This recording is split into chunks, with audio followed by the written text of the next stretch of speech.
The grand marble lobby of the L'Amour Luxe Hotel in New York pulsed with quiet elegance. Crystal chandeliers hung like frozen fireworks above velvet chairs and polished mahogany. It was the kind of place where people whispered, not shouted, where money was felt, not flaunted. But this morning the illusion shattered. "I asked for a deluxe suite avec vue sur le parc," Charles Bowmont's voice echoed, thick with irritation.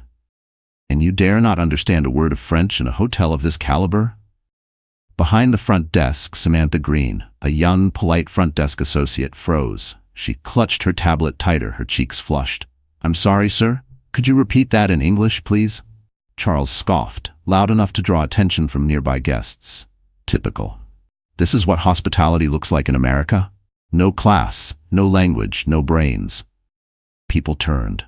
A mother pulled her child a little closer. A businessman lowered his phone. The golden silence of the lobby turned cold. Beside Charles, a woman in designer sunglasses, Juliet, snorted.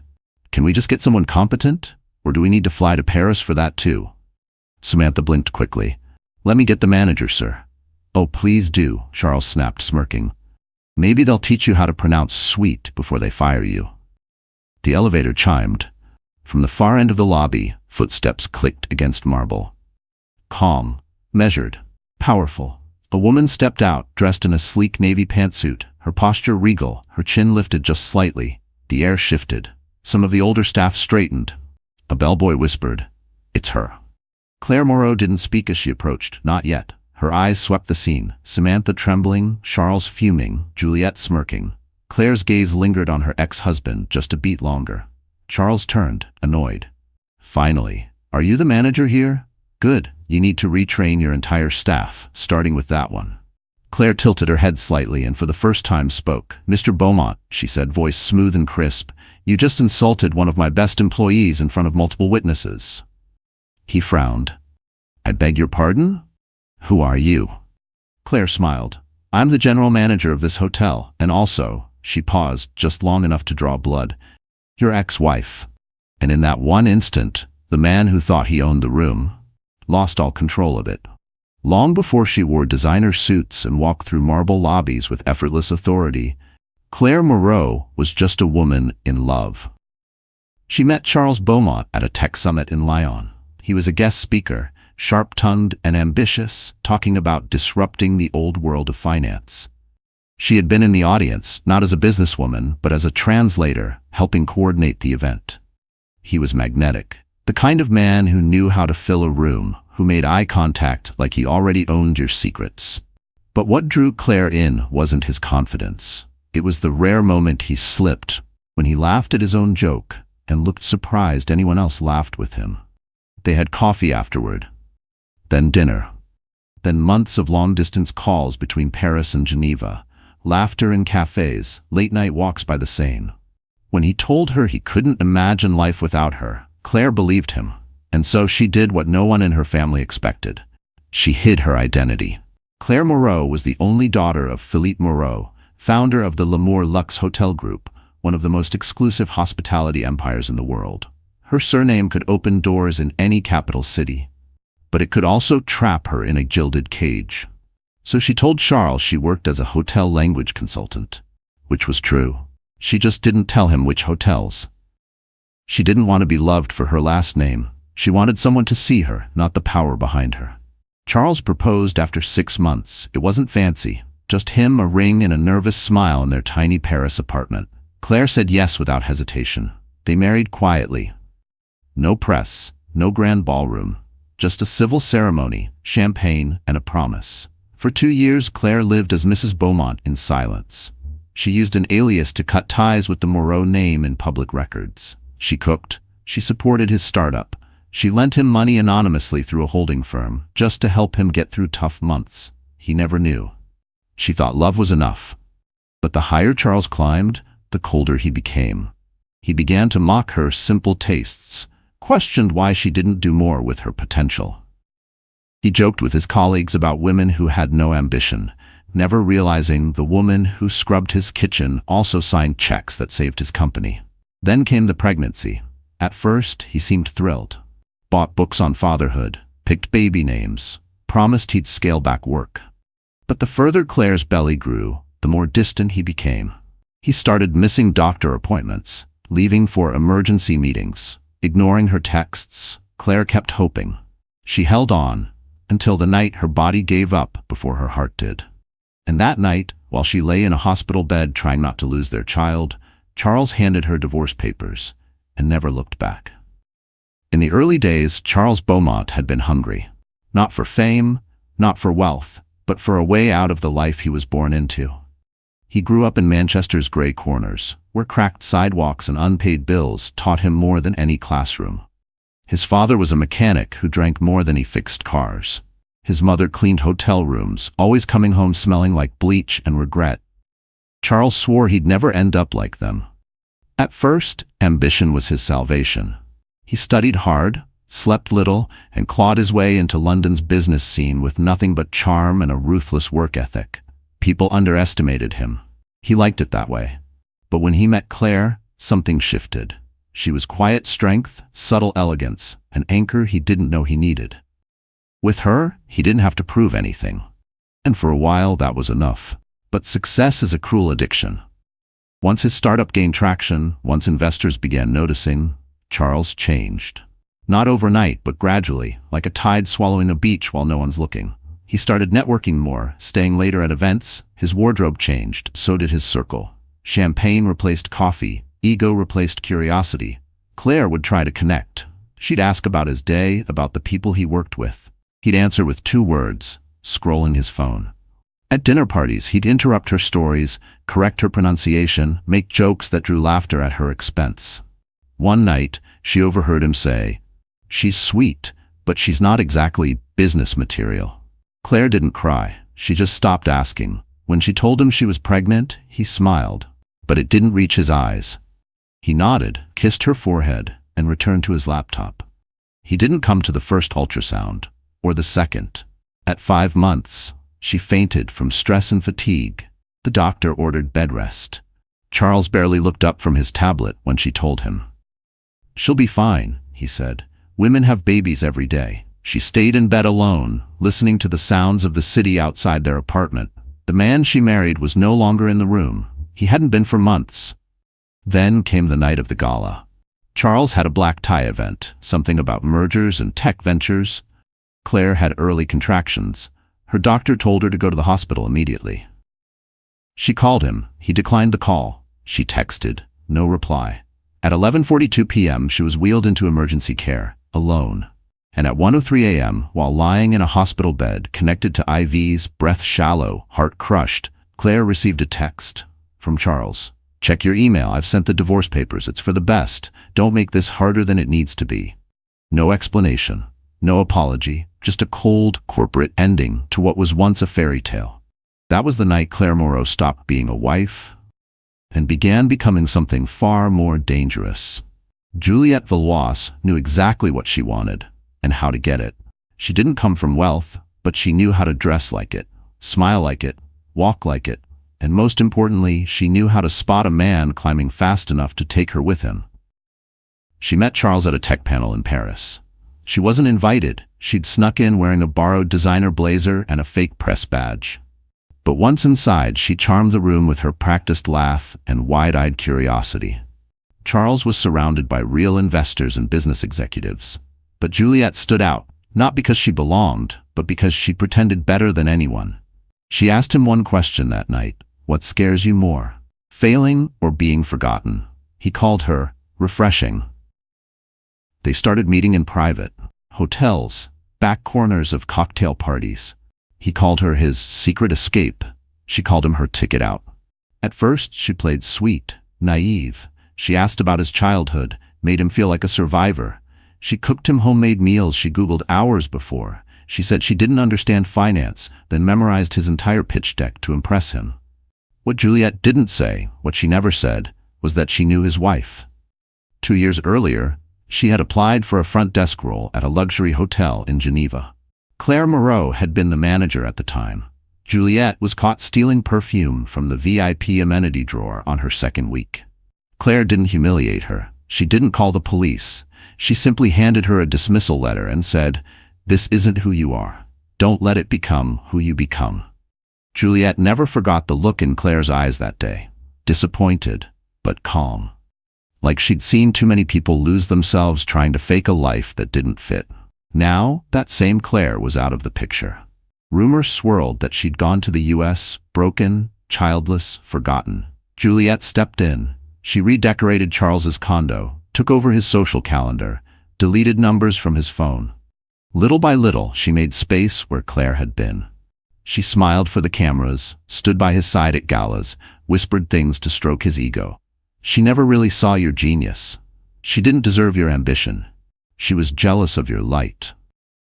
Charles believed it. He wanted to believe it.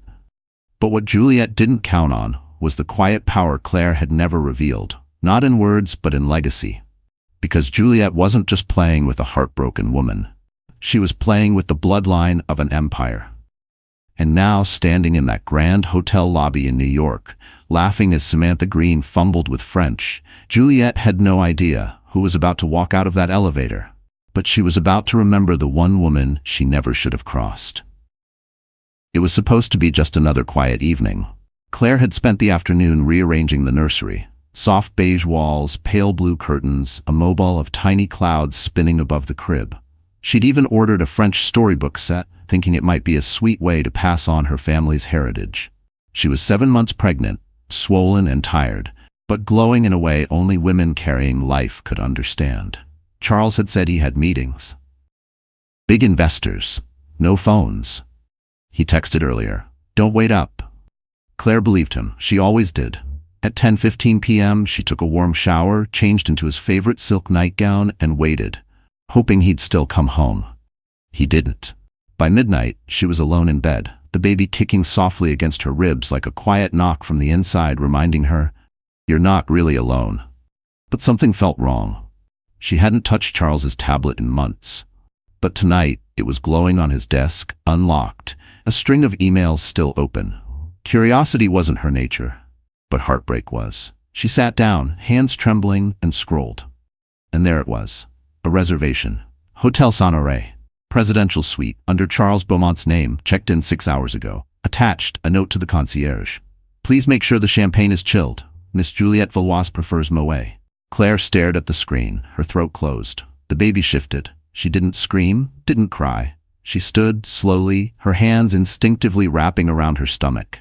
She whispered one sentence out loud, not to Charles, but to her unborn child. "You deserve better than this." An hour later, she was in a cab. The driver said nothing as she gave the hotel name. Maybe he saw the fire in her eyes, or the way her hands clenched into fists over her belly. Maybe he knew better than to ask why a pregnant woman in silk pajamas was going to one of the most expensive hotels in the city at 2 a.m. The lobby lights of the St. Honoré were dimmed for the night, but the receptionist still offered a smile. "Do you have a reservation, madam?" "No," Claire replied calmly, "but my husband does." He checked. "Mr. Charles Bowmont, yes, suite 510. Claire nodded. "Please don't call ahead." She took the elevator alone. The hallway smelled of roses and luxury. Her feet ached, her pulse was thunder in her ears. She didn't knock. She had the override keycard. Charles always bragged about having VIP access. She'd remembered the code. The door clicked open, and there they were. Juliet, laughing in a silk robe too short to cover anything, holding a glass of champagne. Charles, shirtless, mid-joke, froze when he saw Claire in the doorway. Pregnant, furious, radiant with betrayal. "Claire, what the hell are you?" But she wasn't listening. She looked at Juliet, then at Charles, then at herself in the mirrored wall. And in that moment, something inside her broke. Not from weakness, from awakening. Because she finally realized the man she loved was never real. Claire didn't remember how she got back to the apartment. The last thing she recalled was standing in that suite, watching her husband stumble for excuses while his mistress tried to cover herself with a laugh. She hadn't screamed. She hadn't thrown anything. There were no fireworks, just a silence so deep it cracked something inside her. When she opened the apartment door hours later, the sun was rising. She kicked off her heels, one by one, her hands shaking. Her body felt heavy, not just from the pregnancy, but from the weight of knowing she had loved someone who never truly existed. She dropped the keys, sank to the floor, and finally she cried. Not loud sobs, not wails, Just silent, gutted tears that soaked into the silk nightgown she still wore. The one he used to say made her look like the woman I want to build my empire with. What empire? What man? Her heart didn't feel broken, it felt erased. She stayed on the floor until noon. The doorbell rang. Her assistant Sophia had come by for paperwork Claire forgot to sign. The moment Sophia saw her, makeup smudged, hair a mess, belly trembling, she dropped everything and rushed to her. My God, Claire? What happened? I lost everything, Claire whispered. No, you didn't, Sophia replied gently. You lost someone who didn't deserve to be found. That was the first time Claire felt something stir. But life wasn't done testing her. 2 days later, she collapsed in the bathroom, intense cramping, bleeding. An ambulance rushed her to the hospital. Doctors worked fast, their faces tight with concern. Claire barely heard them through the fog of pain. She was losing the baby, the child she had held onto through betrayal, through silence, through endless nights of waiting. She begged them, please, do everything. She woke up 3 hours later in a white room, an IV in her arm, an oxygen clip on her finger, and no movement in her belly. A nurse came in, eyes soft with sympathy.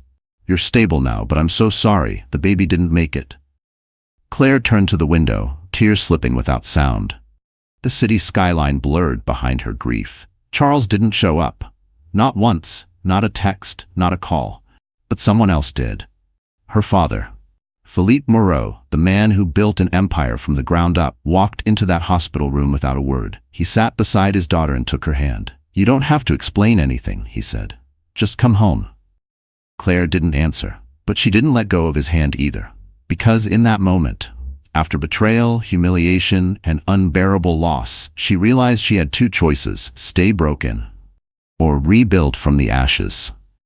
Claire had never intended to go back. When she left the hospital, her body was healing, but her spirit felt like broken glass, shattered into too many sharp, glinting pieces to put back together. New York was far, but distance wasn't what she needed. She needed silence. Safety. A place where no one knew her as the wife who got left, or the woman who lost her baby. So she boarded a private jet, escorted by her father's security team, and returned to the estate in the French countryside where she grew up. The place where her mother had taught her to walk, where her nanny used to braid her hair and whisper bedtime stories in 3 languages. But even here, she couldn't escape the headlines. Billionaire Charles Bowmont splits from wife during pregnancy. New woman seen at gala with CEO just days after wife's hospitalization. Anonymous insider, Claire was emotionally unstable. Each headline was a dagger, twisted with lies and silence. Claire stared at them in her father's study, her laptop glowing cold light onto her tear-streaked face. Philippe entered quietly. He placed a steaming cup of tea on the desk and sat beside her. You always said you didn't want people to know who you were, he said gently. I didn't want power. Claire replied. I wanted love. You can have both, he said. But now, you have to choose which one saves you. She stayed in the estate for 2 months, and every day she trained. Not her body, but her mind, her resolve, her spirit. She studied the entire operation of L'Amour Luxe hotels, every international branch, every market forecast, every personnel file. She shadowed board meetings, memorized financial reports, spoke to every regional manager. No one knew what she was doing. She refused interviews, denied press requests, avoided social events. Until one morning, a white envelope arrived. It was from the New York branch of L'Amour Luxe, the flagship hotel her family owned but had been run by external executives for years. The general manager had resigned. Scandal. Misuse of funds. The board needed someone to take over, immediately. Claire didn't hesitate. She packed 2 suitcases, boarded the jet again, and returned to the city that had nearly destroyed her. But this time, she wasn't the same woman. No more soft smiles. No more begging for love. No more pretending to be less than who she was. The day she arrived at the hotel, the staff were surprised. Some recognized her, most did not. She didn't announce her title. She simply walked through the front doors, greeted the doorman by name, and headed straight for the executive floor. Within 2 weeks, operations changed. Staff were restructured, policies rewritten, morale lifted, bookings soared. The hotel had a new leader, but no one, not even her assistant, knew the full truth. Because Claire didn't just return as a temporary manager, she returned as the rightful heir. Transformation doesn't always come with music, mirrors, or makeup. Sometimes it starts in silence, with one deep breath, one quiet vow, and the steady decision to never again shrink for someone else's comfort. Clare Maro didn't need revenge. She needed reclamation. Every morning, she arrived at the hotel 2 hours before anyone else. She walked the halls in flats and soft sweaters, inspecting the linens, checking the lighting, tasting the breakfast pastries herself. Staff began to notice. The new manager wasn't just efficient. She cared. But behind the kindness was precision. Behind the elegance was steel. She no longer responded to emails with pleasantries. She gave instructions with clarity and finality. She didn't smile unless she meant it. And slowly, the woman once broken on the bathroom floor became the woman everyone stood straighter around.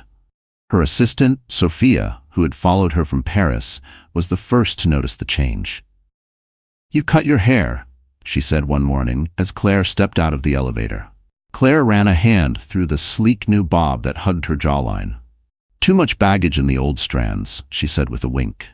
But it wasn't just the hair. Claire started wearing color again. Deep emeralds, royal blues, sharp whites that framed her shoulders like armor. Her heels clicked with purpose. Her posture dared people to underestimate her, and punished them when they did. Still, she kept her identity quiet. She didn't want people respecting her because of her last name. She wanted to earn it, one staff member at a time, one flawless day of operations after another. Then came the gala invitation. The Hoteliers' Council was hosting its annual New York Summit, a gathering of investors, developers, executives, the very crowd Charles and Juliet now flaunted themselves in. Claire opened the invite and stared at it for a long moment. Sophia asked, "You don't have to go." "Yes," Claire said softly, "I do." And when she arrived that night, the room stilled. Claire walked in alone. She wore a floor-length black velvet gown with a plunging back. No necklace, no earrings. Just bold red lips and a stare that sliced through the room like silk on a blade. People whispered, "Is that? It can't be." "She looks different." She greeted former allies, former doubters, shook hands with people who once pitied her. Now they watched her with awe. And across the room, Charles saw her. He nearly dropped his glass. Juliet, clinging to his arm, followed his gaze, her face drained. Claire met their eyes briefly. No smile, no wave, just a nod, as if to say, "I see you. And I no longer care." That night, the press didn't talk about Charles's new venture. They talked about the return of a woman no one expected to rise, and how she made every other woman in the room remember what real power looks like. The night after the gala, Claire sat in her office with a glass of wine, watching the city skyline through the floor-to-ceiling window. New York pulsed below her, bright, bold, and unaware that one of its loudest egos was about to fall. She wasn't going to make a scene. She was going to make a statement. The very next day, Charles checked into L'Amour Luxe New York with Juliet on his arm. Their arrival was as obnoxious as expected. Designer bags, loud perfume, snide comments to staff. A small entourage of assistants trailed behind them like lost sheep. Juliet snapped her fingers at a bellboy who was moving too slowly. Charles rolled his eyes when Samantha Green, the front desk clerk, didn't understand his French. Again. "This is absurd," he said, loud enough for nearby guests to hear. "How can anyone not speak French in a five-star hotel?" Samantha flushed. "I'm really sorry, sir. Don't apologize," Juliet cut in. "Just get someone competent." That's when the elevator doors opened. Claire stepped out, wearing cream-colored trousers, a matching blazer, and confidence so quiet it made the air heavier. She walked calmly through the lobby, her eyes locking on the scene unfolding at the front desk. Samantha looked on the verge of tears. Guests were starting to whisper. Claire's heels clicked against the marble floor, like punctuation marks in a speech not yet given. "Is there a problem here?" she asked, voice crisp but even. Charles turned, ready to bark back, and froze. Juliet's mouth parted, confused. "Why is she?" Claire didn't address them. She turned to Samantha. "Take a break, please." Samantha nodded, her voice trembling. "Yes, Miss Moreau." Charles blinked. "Miss Moreau?" Claire faced him fully now. "Yes," she said. "Clare Maro, general manager of this property and chairwoman of the L'Amour Luxe Group as of 2 weeks ago." Gasps, whispering. One of Charles's assistants actually dropped his tablet. Claire didn't raise her voice. She didn't need to. She gestured toward the front desk. "Mr. Bowmont?" Miss Valois, you are no longer welcome at any property owned by our group. That includes over 35 hotels globally. Juliet laughed awkwardly. You're joking. Claire's eyes narrowed. Do I look like I'm joking? Security didn't need instructions. Two discreet staff members approached from the side, calm but firm. Escort them to retrieve their belongings. They'll be refunded in full. Charles's face burned red. You can't do this. Claire leaned in slightly. I can. And I just did. Guests had gathered. Phones were recording. Somewhere in the background, someone whispered, "Is this real?" And then came the cherry on top. Samantha returned, this time holding a tablet. Miss Moreau, that video, it's gone viral. Claire watched the clip, Charles belittling her employee, Juliet laughing, Claire stepping in with perfect timing. Over 1.2 million views, and counting. Send it to legal, Claire said calmly. We'll need it. And with that she walked away, leaving them drowning in the storm they created. In the days that followed, Claire didn't speak to the press. She didn't issue statements. She didn't need to. The internet spoke for her. The video of Charles's meltdown was everywhere. Morning news, late-night commentary, business blogs. People applauded the calm strength of the hotel CEO who stood up for her employee with elegance and authority. But more than that, they rallied around the story. The woman he abandoned came back stronger. Meanwhile, Charles's empire began to crumble. Investors pulled out. PR firms dropped him. His board called an emergency meeting to vote him out of the very company he once bragged he built from nothing. He tried to fight it, hired lawyers, gave interviews, claimed victimhood. But the receipts were too clear. Too many witnesses, too much arrogance recorded in crystal clear HD. Juliet fared no better. The modeling agency that had once used her face for a fragrance ad now erased her from all campaigns. Photos pulled, endorsements gone. Screenshots of her mocking hotel staff surfaced, and so did her theft history. Her past caught up like a freight train. She disappeared from social media entirely. Meanwhile, inside the L'Amour Luxe New York, Claire called a staff-wide meeting. No press, no cameras, just her and the people who kept the hotel running with grace, even in chaos. I know the past few days have been intense, she said, standing in front of them not just as their boss, but as someone who had once stood exactly where they stood. I've been dismissed, humiliated, underestimated, and I know what it feels like to be treated as less than human. She looked at Samantha. But that ends here. We don't tolerate cruelty, not from guests, not from each other. The room erupted in applause. Some staff wiped tears. Samantha smiled a little stronger this time. Claire turned to Sophia afterward. I want Samantha promoted. To what position? Claire smiled. Guest relations manager and a pay raise. She stayed calm under fire. That's leadership. Then, days later, Claire took one final step toward healing. She visited the cemetery. There, under a blooming dogwood tree, was the tiny headstone. Baby Moreau. Loved before born. Claire knelt beside it, laying a single white rose. Her hands trembled, not from pain, but from the overwhelming rush of peace. I built an empire for you, she whispered, and I finally built one for myself, too. A gentle wind rustled the leaves above. No grand music, no thunderclap of justice, just silence, and a mother who had survived the impossible. She stood up taller, stronger. Later that week, she was invited to a televised panel on women in leadership.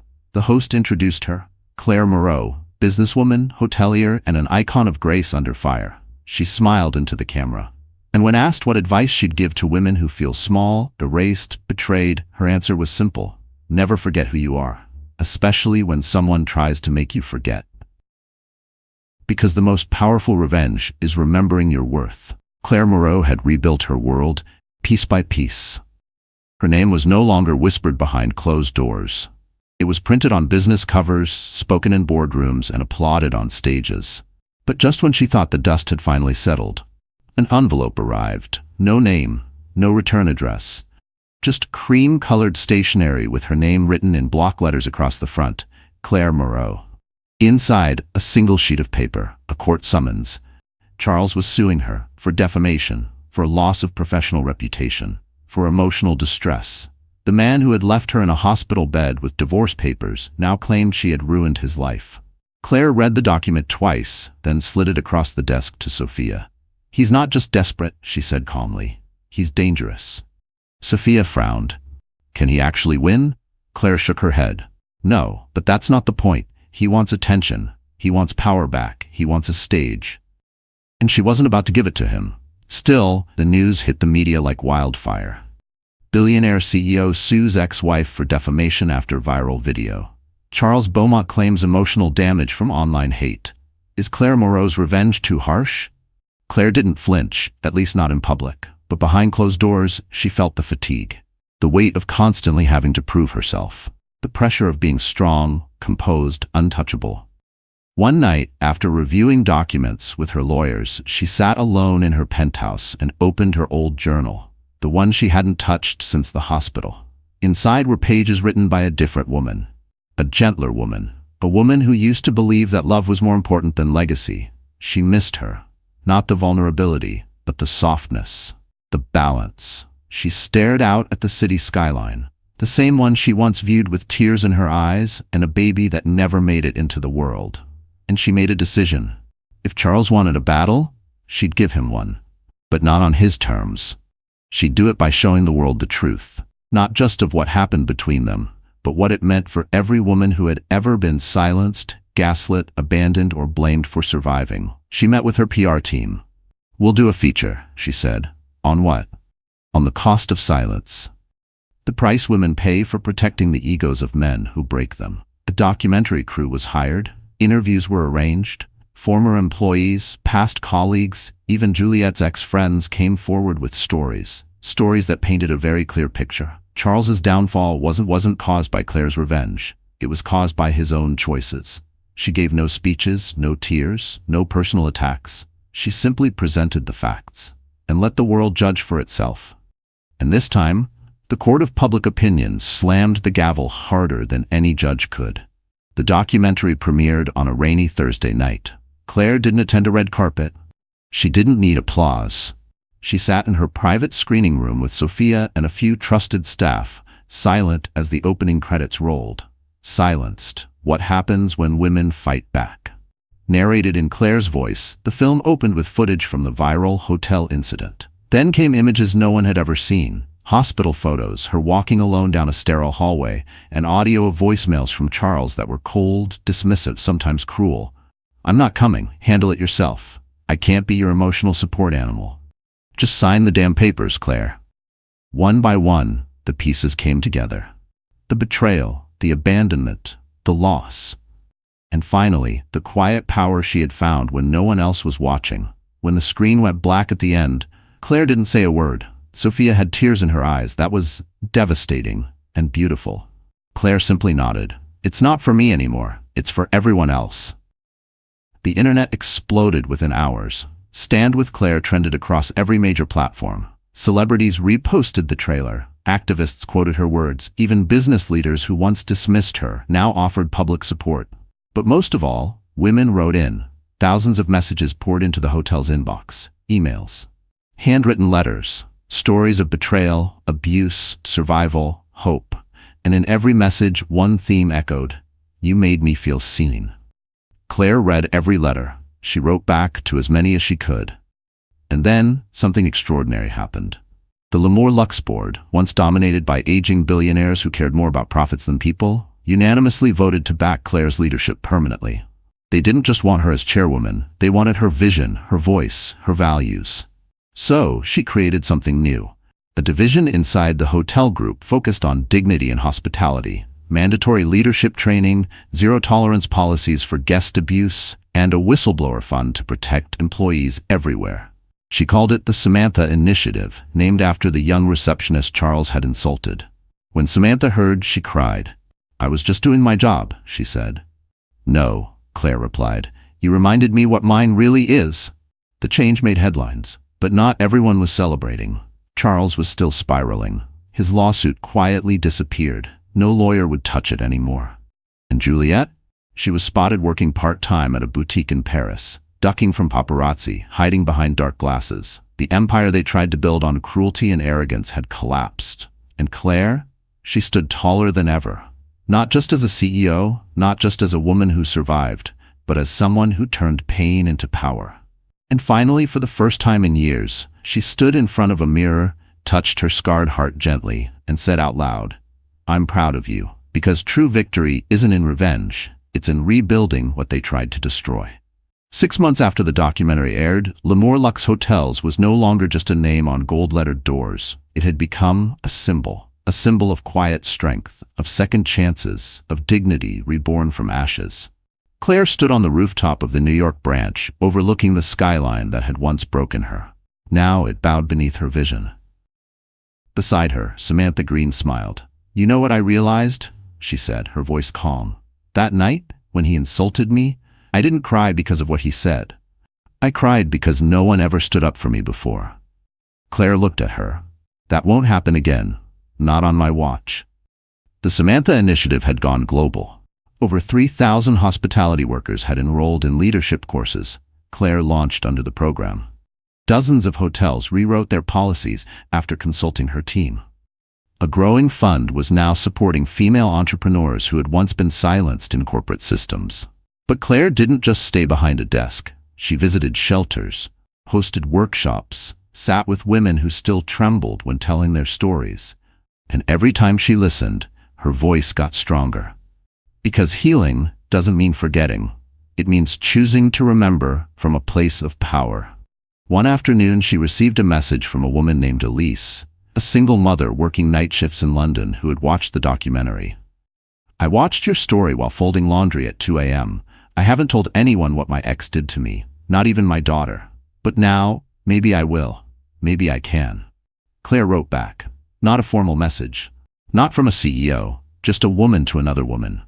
"You don't need to tell the world," she typed, "but never again tell yourself it didn't matter, because you mattered. You still do." That was the real empire Claire was building, one heart at a time. But even with success, the shadows lingered. She sometimes woke in the middle of the night, hand on her stomach, forgetting, just for a second, that the child she carried was gone. Grief doesn't leave, it evolves. And one night, standing alone in the nursery she had kept closed for over a year, she turned the lights on. It wasn't a shrine, it wasn't a grave, it was a room full of hope. And this time she didn't cry. She opened the window, let the wind blow through, and whispered, "You were the beginning of my strength. Thank you." Claire didn't remarry. She didn't rush to rewrite the chapter with a new prince. Because this story, it was never about rescuing. It was about rising. She walked into boardrooms, into panels, into the world, not needing a crown or a man's last name to define her worth. And when asked what drove her success, she always answered the same. "A heartbreak gave me purpose. A betrayal gave me clarity, but I built this life with my own 2 hands." Because when the world told her she was finished, she dared to begin again. It started with a letter, not an email, not a voicemail. A letter, handwritten, ink faded slightly, folded too many times, as if the person behind it had nearly thrown it away a dozen times before finally sending it. It came to the hotel, addressed in careful cursive. "To Miss Clare Maro. I don't deserve your time, but I hope I've earned your attention. CB." Claire read it once, then twice, then tucked it away in the back of her desk drawer without replying. For weeks, she told herself she wouldn't think about it, that it didn't matter, that she was done with ghosts. But regret has a strange way of echoing. A few days later, her assistant Sophia entered the office slowly. "Claire, there's someone in the lobby. Tell them I'm in meetings." "It's Charles." Claire didn't look up. "He says he's not here to fight or to explain, just to say one thing." Silence. Claire stared at her hands for a moment, then without a word stood up and walked to the elevator. The lobby was quiet, early morning calm before the rush. Charles sat alone on the velvet bench, no entourage, no designer suit, just a gray jacket, wrinkled collar, and the weight of a man who had finally realized what he'd thrown away. He stood when he saw her. "Claire, thank you for coming." "I didn't come for you," she said calmly. "I came for closure." He nodded. "That's fair." He looked older, not in years, but in guilt. The sparkle of arrogance in his eyes was gone, replaced with something raw, real. "I've watched everything," he said. "The documentary, the interviews, even the hotel footage." Claire folded her arms. "Why now?" "Because I ran out of excuses," he whispered. "And because I needed you to know. I remember the night you left.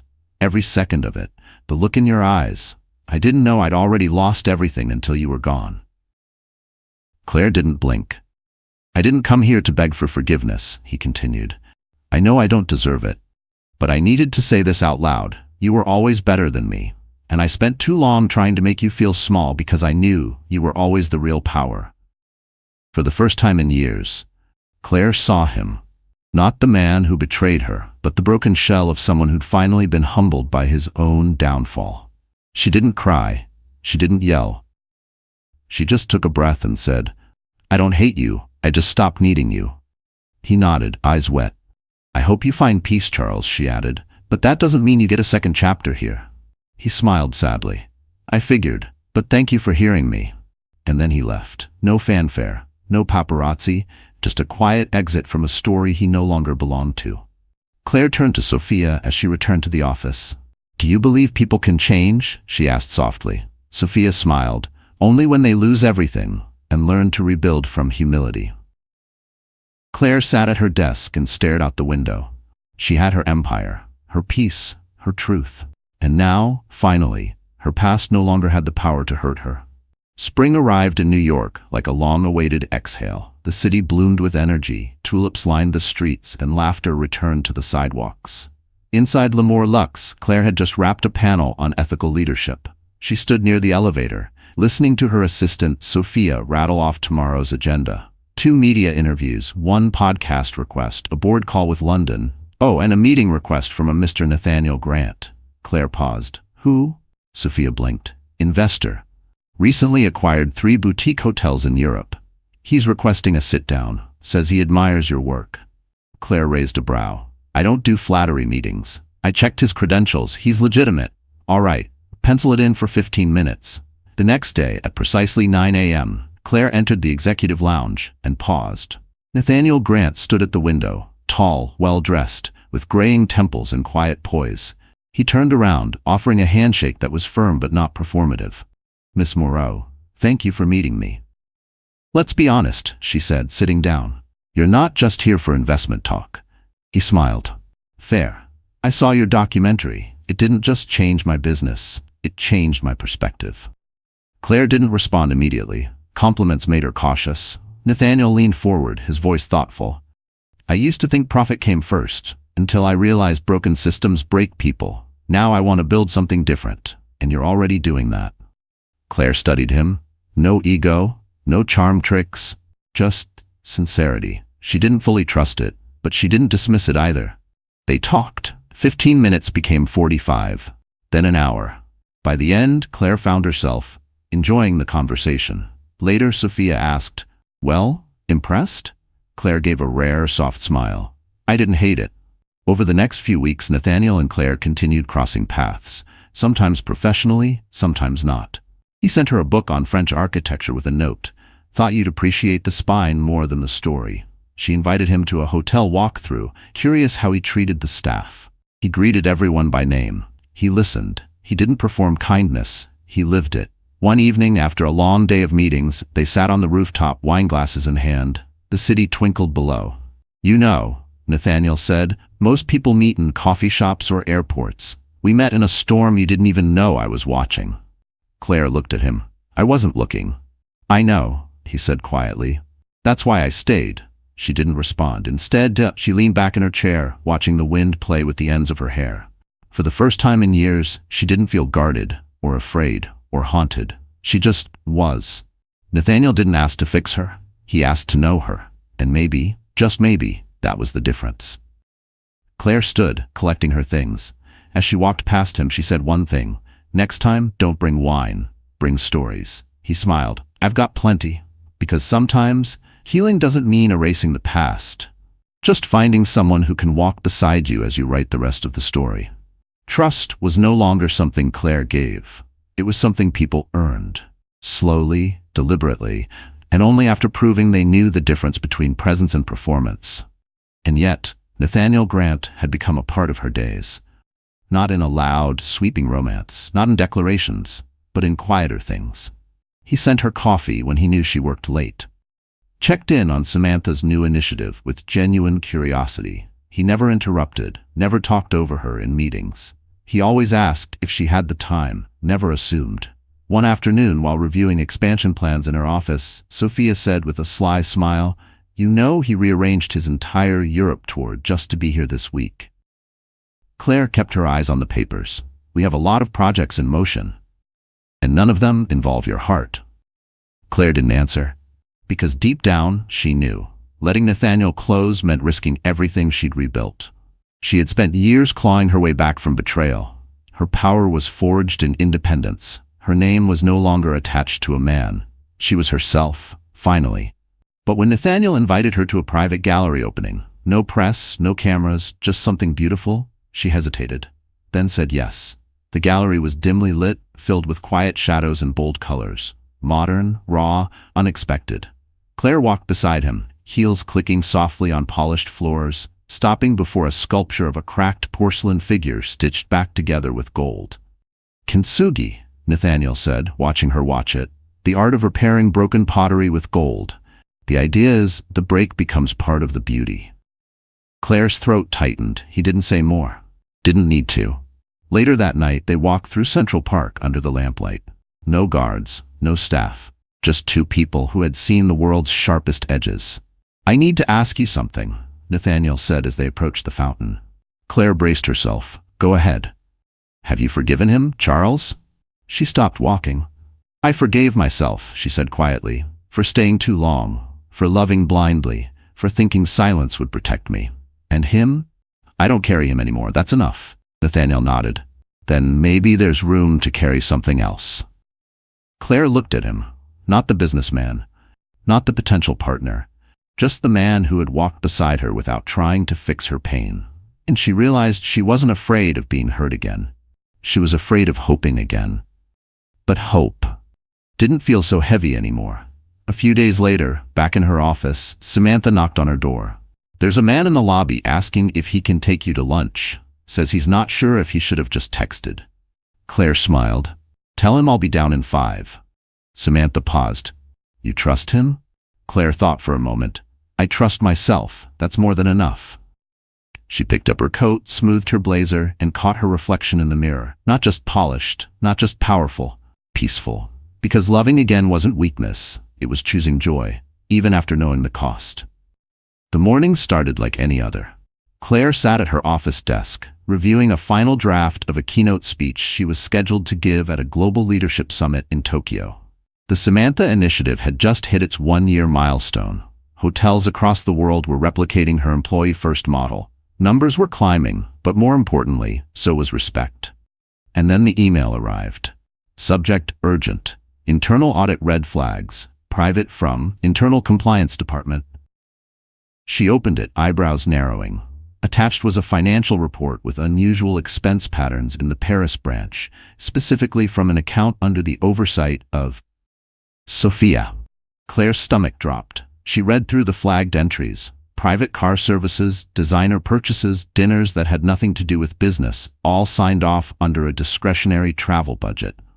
At first, she wanted to believe it was a mistake, but the paper trail was undeniable. That afternoon, she called Sophia into her office. The woman who had once held Claire as she wept in a hospital now stood in front of her with red lipstick and an unreadable expression. Claire didn't speak right away. She just slid the file across the desk. Sophia glanced at it, then looked away. You knew I'd find it, Claire said quietly. Sophia exhaled slowly. I thought you'd understand. Understand what? That you used my name to fund your luxury weekend trips? I gave you everything, Sophia snapped. Years of loyalty, of cleaning up after you, watching you rebuild while I stayed in the background. I thought, maybe I deserved a taste. Claire's voice didn't rise. That was the part that scared Sophia. This isn't about what you deserved. It's about what you took. Sophia looked away. Claire stood. You're suspended pending investigation. Legal will be in touch. Sophia blinked. You're really going to throw it all away over a few invoices? Claire leaned in, voice sharp but calm. You didn't just take money. You stole trust. And in my world, that's worth more than anything in a bank. Sophia left without another word, but Claire sat frozen in her chair. She had faced betrayal before. From lovers, from boardrooms, from strangers, but not from someone who once knew her pain. Nathaniel arrived that evening to take her to dinner. She canceled. I just need quiet tonight, she texted. He replied, I'll leave dinner at your door. No questions, just here. She smiled faintly through the ache. Later she stood by her window, watching city lights flicker against the glass. This betrayal was different. Not brutal, not loud, but personal. Yet even now, she knew what to do. Not collapse, not rage, just recalibrate, rebuild. Because betrayal doesn't always break you. Sometimes it sharpens your edges, so you never forget where the weak spots are. The news hadn't broken yet, but it would. Internal investigations couldn't be kept quiet for long, especially not when the accused was Sophia Lefebvre. Claire's right hand, her most visible ally, the woman who had stood beside her through every step of her public resurrection. Claire's PR team was already panicking. "We need a statement," one of them said. "Something neutral, controlled. Emphasize how much you value your staff, maybe even hint that it's being exaggerated." "No," Claire said. They all fell silent. She stood by the window of the main boardroom, arms crossed, her face calm but unreadable. "I won't cover this up. Not even a little." "But Claire," her lawyer interrupted gently, "if you go public and confirm Sophia's misconduct, it reflects poorly on your leadership. People will ask, how didn't you see it?" "I did," Claire replied. "Eventually, and now I'll show them what I do when I see the truth." The next morning, Claire walked into the press conference alone. No notes, no podium, just her. Cameras clicked, reporters called out, she raised a hand and the room quieted. "I founded the Samantha Initiative to protect employees from abuse, to hold leadership accountable, not just when it's convenient, but when it's hardest." She paused.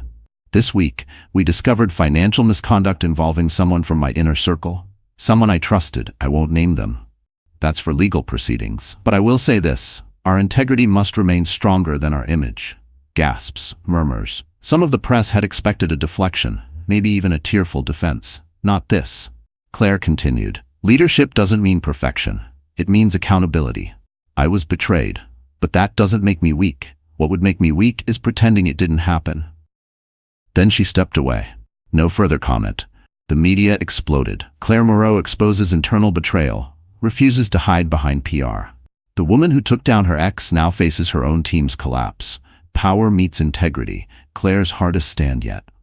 Public opinion was divided at first, but within 48 hours, something shifted. Employees across the globe began sharing their support. "She didn't protect the abuser, she protected us." One comment read, "She taught me that silence isn't strength. Truth is." Then, something unexpected happened. Nathaniel released a public statement. "As someone who has worked alongside Clare Maro, I want the world to know her leadership isn't just visionary, it's honest, and that's the rarest kind of power." Within days, her investors reaffirmed their support. Her board sent her a handwritten note. "Your truth built this empire, and your courage just made it unbreakable." That night, alone in her penthouse, Claire opened a bottle of wine. No celebration, just reflection. She had weathered storms before, but this was different. This was about choosing values over comfort. She sat on her balcony as the wind danced through her hair, no longer carrying the weight of perfection, just the quiet strength of a woman who tells the truth, even when it costs her. Because real leadership isn't what you build when everyone's watching, it's what you protect when no one is. It started with a letter, again. But this time, it wasn't anonymous or threatening. It came from a small village in Morocco. Handwritten, folded with care. Inside, a message that read, "I watched your story on a broken television in our community center. I'm a housekeeper. My manager tried to fire me for refusing to work overtime without pay. I showed him your documentary. He backed down. Thank you, Claire. Munia, age 42.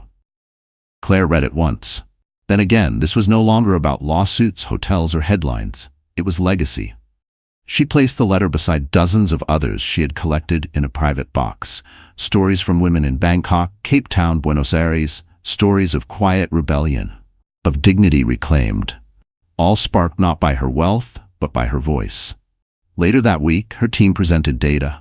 Employee retention across L'Amour Luxe hotels had risen by 23%, complaint filings dropped, guest satisfaction was up. And for the first time in industry history, a luxury hotel chain was nominated for a Human Dignity in Employment Award by a global watchdog group. Samantha, now overseeing the initiative's expansion in Asia, sent a voice message. "You changed their lives, Claire. You changed mine. I hope you know that." Claire sat at her desk, staring at the skyline, She had come so far from that hospital bed, from the sound of papers hitting the floor and a man's footsteps walking away. And yet, there was one more thing she needed to do. She scheduled a visit, not to a boardroom, not to a gala, to a quiet community shelter in Brooklyn, where her foundation had funded emergency housing for women fleeing domestic abuse. There, among peeling walls and donated blankets, she met a woman named Carla. Mid-30s, eyes tired, arm bruised. Carla didn't know who Claire was at first, but when she did, she gasped softly. "You're the woman. The one who stood up to him in the hotel. You said we don't have to be small to survive." Claire knelt beside her. "No," she said gently. "You just have to remember you were never small to begin with." Carla cried. So did Claire. Not because of pain, because of resonance. That night, Claire didn't return to her penthouse. She stayed behind after hours, serving soup in the shelter kitchen, folding donated clothes. No cameras, no PR, just presence. When Nathaniel called asking how her day had gone, she simply said, "It reminded me who I built all this for." And he understood. As she stood in front of the mirror that night, one of the small ones nailed to a shelter bathroom wall, she didn't see a CEO. She didn't see the ex-wife of a billionaire. She saw the girl who once believed her worth depended on someone else's love. And the woman who proved herself wrong. Because power isn't always loud, sometimes it's quiet. And that's what makes it last. 1 year later, the ballroom of the International Leadership Summit in Geneva shimmered in gold. CEOs, politicians, artists, activists, all gathered beneath one chandeliered ceiling to witness the crowning moment of the night, the Global Human Dignity Award. For the first time in its 32-year history, it would be awarded to a hotelier, and not just any hotelier, Clare Maro. She sat at a round table near the stage, dressed in midnight blue satin, her posture as poised as ever, but her eyes softer now. Beside her, Nathaniel offered a quiet smile, gently squeezing her hand beneath the table. And now, the host announced, a woman who redefined what it means to lead, who turned personal betrayal into public transformation, and who gave dignity a global platform. The audience rose as Claire walked to the stage. Applause thundered, phones flashed, but Claire heard none of it. She was somewhere else. She was back in the hospital bed, her fingers trembling as she signed divorce papers while a heartbeat monitor beeped.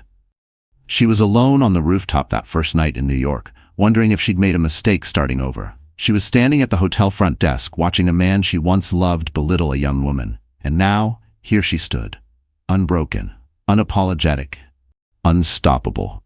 She took the mic, voice clear but warm. "I used to think survival was enough," she began, "that getting through the storm meant the storm was over. But I learned something different. Survival is just the beginning. What you do with the pain, that's your legacy." She scanned the room. "I was betrayed, yes, I lost things I'll never get back, but I gained something greater. Clarity, purpose, and the strength to build a world where no woman has to earn respect by suffering first." Applause again. Some guests stood, tears in their eyes. Claire smiled, but not for the cameras. She smiled for herself, and for the little girl she used to be. The one who always thought she had to stay quiet to be loved. After the ceremony, she stepped out onto the balcony, away from the lights, the noise, the world. Nathaniel joined her minutes later. "You know," he said, "people will remember this speech for decades." Claire looked up at the sky. "I don't care about decades. I care about tonight." He leaned in. "So what does tonight feel like?" She exhaled. "Peace." He didn't say more. He didn't need to. The wind picked up, brushing a lock of hair across her cheek. She tucked it behind her ear and laughed, gently, freely. She was no longer a story of revenge. She was a story of rise, of reclaiming, of writing the final chapter in her own name. Clare Maro turned back toward the ballroom where hundreds waited, but she walked slowly, because she was no longer chasing anything. She was already everything she needed to be. So, that's the end of her story. And if you're still here, right now, then maybe something in this journey touched your heart, even in the smallest way. Maybe it reminded you of something you've been through, or someone you're still becoming. Let's pause together for just a second. What Claire's story teaches us is that pain doesn't define us, how we rise from it does. The betrayal, the silence, the loss, they're real. But as the Stoics say, we suffer more in imagination than in reality. When we face what breaks us and choose to rebuild anyway, that's where the power begins. You don't have to wear armor to be strong. You just have to keep showing up for yourself every single day. So if this story stirred something in you, don't keep it to yourself. Like, share, and subscribe, not just for us, but to help someone else who might need this moment of clarity too. We're in this together. And your story? It's still being written.